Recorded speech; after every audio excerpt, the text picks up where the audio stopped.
Okay, good morning, good afternoon, or good evening, everyone. I am very excited for those that are going to be watching this via playback, but of course for those that are here in real time, which I'm very appreciative of, because we're going to be building upon, but also touching upon some new concepts that may be new for some, may not for others. And the reason I say that is because it's not necessarily the concept being discussed are not new, but they could in fact be interpreted as something you may have already seen us cover in the past. It is just simply providing a new perspective on the different behaviors of these geometrical energies that fluctuate within the ether or the quantum vacuum. Now, today's conversation of interest or lecture of a topic of interest in the lecture today um, has to do with what's called the interference zone. Now, we've talked quite a bit about overlapping lasers quite often, but one of the things we haven't really talked about in the past is overlapping things like electron beams, for example. Now, we first have to ask ourselves, okay, what do we mean by simply overlapping them? Well, it's as simple as taking a pair of electron beams or lasers and emitting the beams from their devices, their emitters respectively, and simply allowing them to overlap. Now, yes, when you position them, say 90 degrees precisely away from each other, 180 degrees, and so on and so forth, you could induce different effects in the interference zone, but we'll get to those different effects shortly.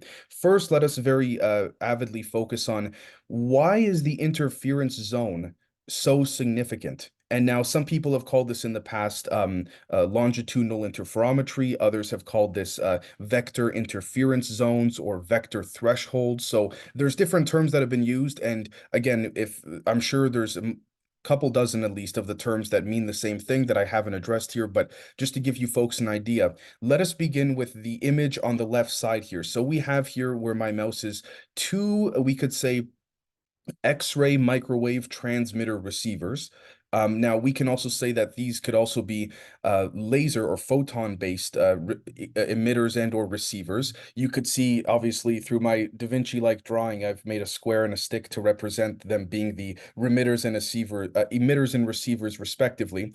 But we notice that nothing seems to occur in the beam's path until they begin to overlap. And then there is this sort of oscillation in between them.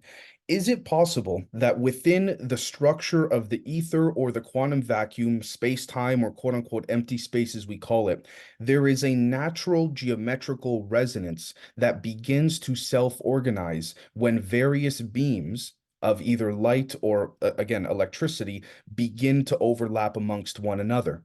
Is it possible that the Zitterbuergung, in which we discussed in the previous lecture before this one, actually doesn't become as Zitterbuergungish? It's still oscillating, but it's starting to oscillate with a bigger picture in mind. What do I mean by that? For example, if we were looking at the Zitterbuergung in just the way that it behaves without any type of overlapping of fields, we've talked in the past about how the Zitterbuergung oscillates like this visually as we see here. Now, what happens if the Zitterbuergung comes into contact with another pair or another set of particles in which are comprised inherently of this Zitterbuergung effect? It may in fact be the case that these particles begin to what I could say self-organize into one another or self-oscillate, and then we could say self-assemble. So we could say self-oscillate, self-organize, or self-assemble into one another, almost as if the quantum vacuum itself has within it, again, as we've talked about in the past, a resonant memory. Now, we can, of course, connect this going all the way to consciousness, but for the sake of this lecture today, we'll focus on the notion and the concept of the interference zone, and we'll even tie this back to human DNA shortly. Now, what's interesting is that we've seen what happens when we have two overlapping beams in which the beams themselves have particles within them in which exhibit fields that are constantly oscillating and fluctuating, as we know. The ether or the quantum vacuum or space-time itself is never still, the same way that a body of water is never still. I mean, people say, sure, the ocean is still and calm today, but there is still water constantly fluctuating, just not at velocities large enough to make us go relative to our normal reality. Oh my gosh, look at how much the water's moving today, so to speak. With that said, if we take a third beam in which has its Zitterbuergung properties, and we begin to overlay it atop the other two, we see that at the 0 point in the center, notice how I didn't even have to do much in terms of putting effort into drawing this in real time. And we see the nodal points of the peaks of the Zitterbuegang begin to connect with one another. Now, here's what's interesting about all of this. When the peaks and the valleys begin to interconnect, they begin to self-organize in a way that we will then move to the right-hand side of our sketchboard here. This is a side view of what is a top view on the left-hand side of this particular sketchboard here. What happens is we find that inside of these peaks are comprised of smaller peaks in which are overlapping with one another in order to induce the larger peak. This speaks back to what I've discussed in the past about electricity and magnetism coming together, as is commonly referred to using phase conjugation, enabling the particles to make love instead of fight, because if they fight, they create, or their result is ultimately an explosive result. But if they end up making love and cohere with one another, they end up growing into something larger. And so we have to ask ourselves, what is significant about the interference zone, whether materially or even within the human body itself, that makes it so significant? Well, to quickly put things in perspective with regards to the human body for a moment, what we're simply describing here is the interference patterns in which the human body is entirely comprised of.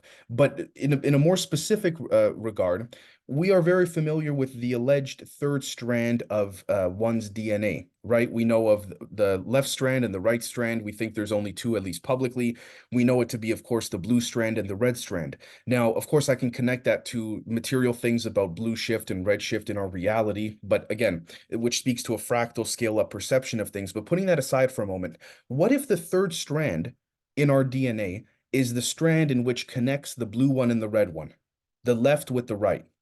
Now, what if, going back to our left-hand side image here, what if the interference zone enables a superposition potential or a quantum potential, meaning that the possibility for this new type of Zitterbuegang to occur was always there. It's in all of empty, it's on all of space-time itself, which we can consider as an engine or a template of sorts. But it only occurs and only becomes manifestly physical and phenomenologically real when two beams are overlapped. And that is just a start. You don't have to limit it to two beams.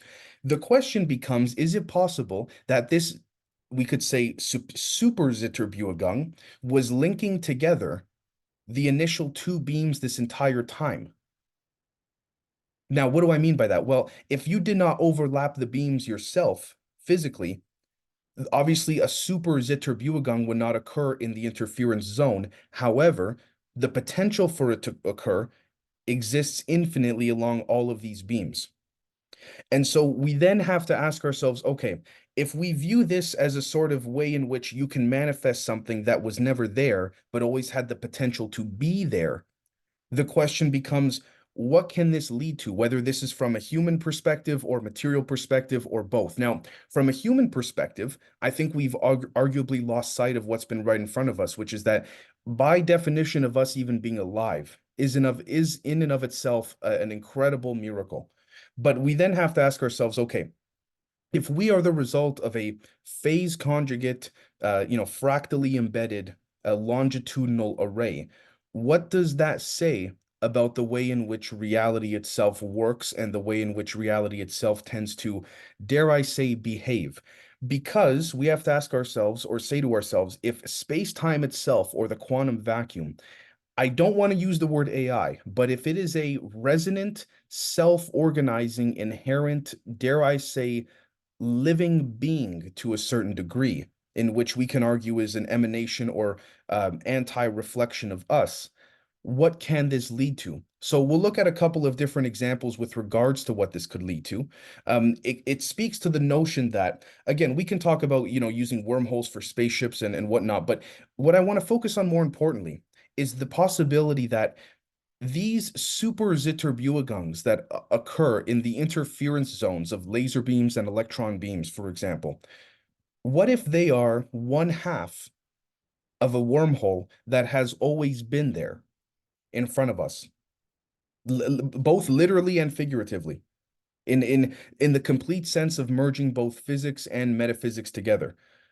What if, in order to induce a wormhole on this side, two beams had to overlap in order for this super Zitterbuergung to creatively attach itself to another super Zitterbuergung? And we say this because when we look at this particular diagram here, it's a little blurry, forgive me, but the mouth of the wormhole would be where the super Zitterbuergung and therefore the interference of the beams would occur.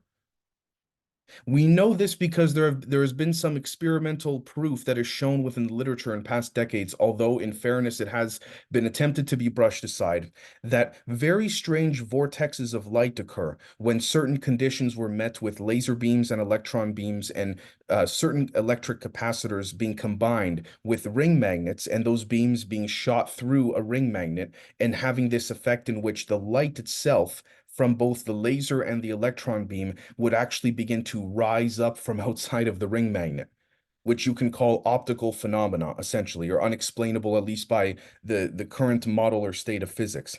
But interestingly enough, you don't have to take my word for it, or you don't even have to take Sonny Harold White's word for it, which speaks to this notion of wormholes and whatnot. We can also look at the work. Give me 1 second here. We can also look at the work of one moment of Mr. Thomas Bearden, who attempted many, many decades ago to try and convey these different energy peaks that occur all throughout space-time and the quantum vacuum as being there constantly, but just in a flat state. And so these templates you see here at the bottom, in which act as this ground structure of these peaks, are in fact space and time itself. That's what these grids are attempting to are attempting to convey, the flat grids at the bottom. And now we see that by raising them, there are these longitudinal waves in which then comprise or come together to make an even larger one. But let's take this one step further as well. If we take a look, for example, at various incidents actually, before we do that, let's give a quick example of another form of this super Zitterbuergung occurring. So there many years ago there were quote unquote nuclear flashes off the coast of Africa. Here's what's interesting. They were detected by Vela satellites, and there were also booms seen off of the US East Coast as well. There's witness testimony, which I can provide for anyone that's interested afterwards. We see here as well that it looks almost as if in this case electron beams are being emitted through extremely large Tesla-like capacitors, particularly resonant capacitors, that are then being emitted to a particular point in which the beams begin to overlap with one another. Now, you may say, Dave, how would this work without using just direct straight beams? Well, what I would say is if you take a look at the MH370 footage of the disappearing plane, that is a prime example in how essentially this form of interferometry could be induced to again create a wormhole of sorts, not necessarily using straight beams, but by having, for example, a piece of laser or electron resonant energy begin to oscillate outside of just on the perimeter of the spheres themselves that surrounded the plane, and then would induce the effect nonetheless. The reason I'm showing straight beams overlapping is because it's a very basic visual in terms of depicting the concept itself and conveying it.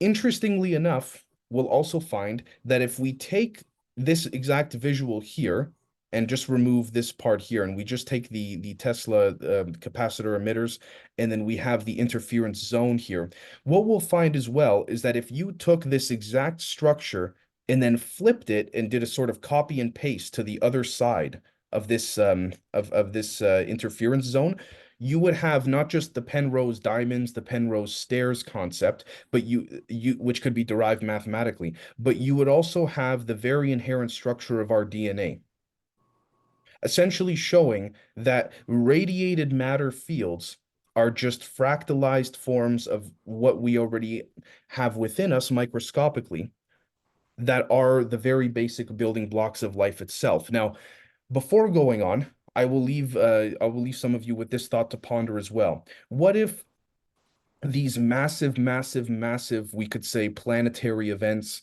these massive gravitational waves that are seen, that are detected coming off of, stars and planets and whatnot. What if these power densities and these types of powers, or we could say these super strong fields, what if they actually exist, not just all around us, but not just in the ether, but within the smallest forms of matter that make up your table, your chair, and so on and so forth? So, in other words, what if one of the big secrets to all of this is that at the Planck scale, at the very core of the Planck scale itself, there are these what we call Planck cubes. And these Planck cubes have within them the power density to essentially not just evaporate all of the world's oceans, but to essentially, we could say, expand or contract the entire universe as we currently know it. And that's another big thing to ponder because it speaks to this notion of, well, this speaks to the power of humans, speaks to the power of the devices that humans can then build. And so the question just becomes, what is the limitation at that point? And ultimately, there is none. So a couple of other different examples that we'll look at here, particularly pertaining to the two suns example, or people seeing multiple suns in certain regards, is we will find here as well that if we look at this slide, it is possible to induce a what's called a second luminous patch, because simply by curving space-time, in which one does by getting two vector beams to, or two beams to overlap, you induce a curvature within the super Zitter-Buegang interference zone. You start to create basically a circle instead of a square.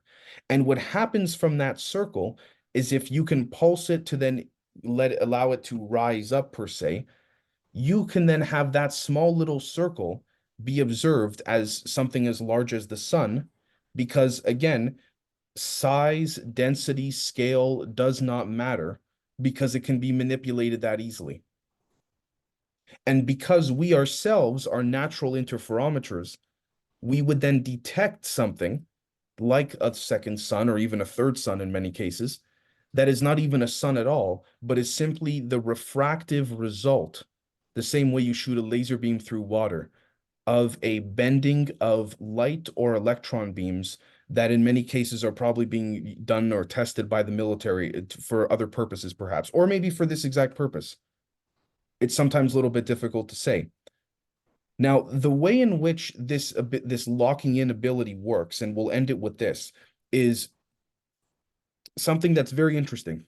This right over here. So whether one is playing with consciousness, manipulating the weather, anything malevolent, anything positive, you name it, whether it's with devices or whether it is um, with humans themselves. At the very tip of these standing waves where the super Zitterbuegang resides, on the very edge of the Zitterbuegang, there is always a potential for it to lock in with another super Zitterbuegang. And so what happens is, this is what I've spoken about in past Zoom calls, about how even in a medical sense, using these forms of interferometry to heal depend on the way in which you dictate the spin rate of the device in which the fields radiate from one's healing device, also, and where and how they lock in with their separate spin rates respectively. What I mean by that is, see this branch here, how this has now become one branch from a clear apparent lock-in from both this super Zitterbuegang resonance and this one, both on separate peaks. This lock-in may induce a different effect that occurs between both of these peaks respectively, compared to if these two, where my mouse is here, these two above that have not locked in were to lock in instead. So you're essentially inducing different effects, different rates of speed, different rates of time, rather, excuse me, in terms of how things are perceived, and different optical effects in addition to, of course, physical effects. Now, you may say, hold on, is this also is this how, hurricanes, tornadoes, is this how they may work? And to that, I would say very possibly yes. Not to get into conspiracy land, but we know, for example, that Castro had accused the United States as early as the 1960s in manipulating the weather so that it would be difficult for Castro's army to conduct various guerrilla operations and so on and so forth during training. Point being, essentially, is that this standing longitudinal rise up can only occur from the initial interference setup, in which we see would be physically induced here, in which the resonance of space-time already has. It just must be translated into a stronger field, usually by physical means, if not by conscious means, to induce these effects. Now, there's also something, and I will end with this, which is that I know Graham Hancock and many others have brought this up in the past as well, but there was this concept or notion that I think it was the Mesopotamians, I could be wrong, where they had this saying which was called squaring the circle. We notice as well that there are grids of squares that surround the vortex circles in which these super Zitterbuergung longitudinal waves then rise up from. This is because there needs to be a perimeter zone that induces the overall effect for the Zitterbuergung or the super Zitterbuergung to know where it must start oscillating. Because as per the previous presentation, the Zitterbuergung, not the super Zitterbuergung, but the Zitterbuergung of all matter and fields, as we discussed, is oscillating all over the place. There's Zitterbuergung oscillations from a chair. There's Zitterbuergung oscillations from a television set, from your bed, from your coffee cup, and so on and so forth. But it doesn't know where to lock in, so to speak. So, not sure if this was easy to understand or not so easy to understand, but I promise that following into the going into the next lecture, we will hopefully begin to clarify some of the concepts that were introduced in this lecture here. So as of lecture number 4, we're going to start getting a little bit more advanced with some of the things we discuss and introduce, but again, that was always the objective. The first few presentations were much more basic in nature to convey the basic intricacies and inherent concepts of what this is comprised of. And then, of course, I'm going to do my best to convey all of this as simply as I can moving forward. But we're now getting into what we would call second order effects, moving past basic, we could say, perturbations and reciprocal systems that otherwise only exhibit half of what is all around us in reality. So thank you so much, everyone, and I will stop the recording for a post discussion now.